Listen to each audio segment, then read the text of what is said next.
Bonsoir la famille, bonsoir chers compatriotes. Avant une émission beaucoup plus élaborée, je me vois dans l'obligation de faire cette vidéo à chaud pour alerter l'opinion et surtout tirer la sonnette d'alarme après ce qui vient de se passer aujourd'hui à Nairobi au Kenya.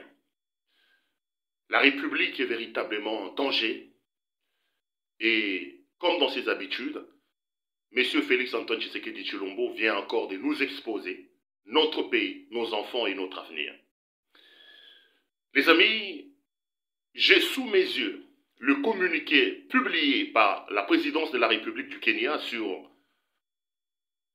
ces congrès ou ces sommets auxquels a participé M. Félix Antoine Tshisekedi Tshilombo.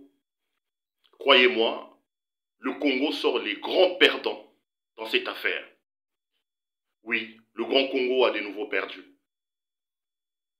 M. Félix Antoine Tshisekedi Tshilombo, touriste en chef, a probablement gagné parce que cette affaire lui a encore permis d'assouvir sa passion pour les voyages touristiques d'État, alors que la République démocratique du Congo a perdu. Tenez, dans les communiqués que M. Tshisekedi et les autres présidents de la République ont signés, nulle part, alors nulle part, on fait mention du Rwanda que Félix Antoine Tshisekedi Tshilombo nous a pourtant présenté comme les pays agresseurs derrière les M23.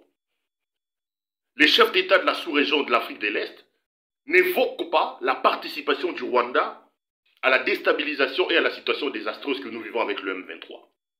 Deuxième élément, nulle part dans ces communiqués, j'ai vu les chefs d'État condamner le M23, que M. Tshisekedi a pourtant présenté comme étant un mouvement terroriste.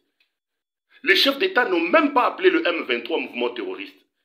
Ils ont pris soin d'appeler le M23 à quitter les zones qu'ils contrôlent.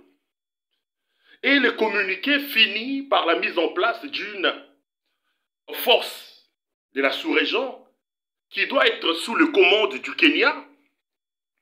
Mais nulle part dans ces communiqués, on note l'objection ou plutôt la décision de la République démocratique du Congo de ne pas voir le Rwanda participer à cette force-là.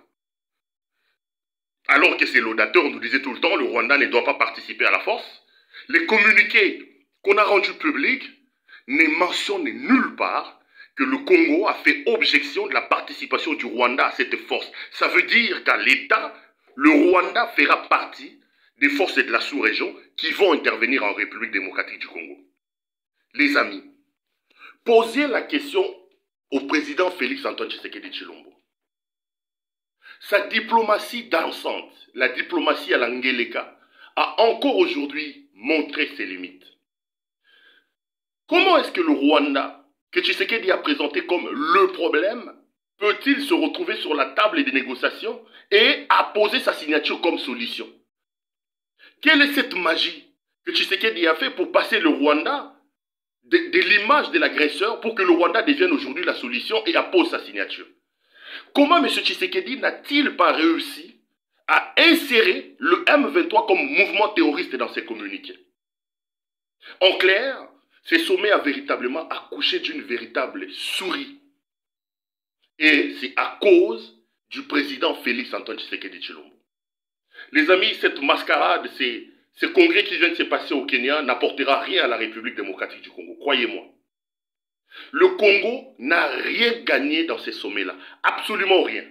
Pas de condamnation contre le Rwanda que nous avons pourtant désigné comme pays agresseur, pas de condamnation contre le M23 que nous avons plutôt qualifié de mouvement terroriste.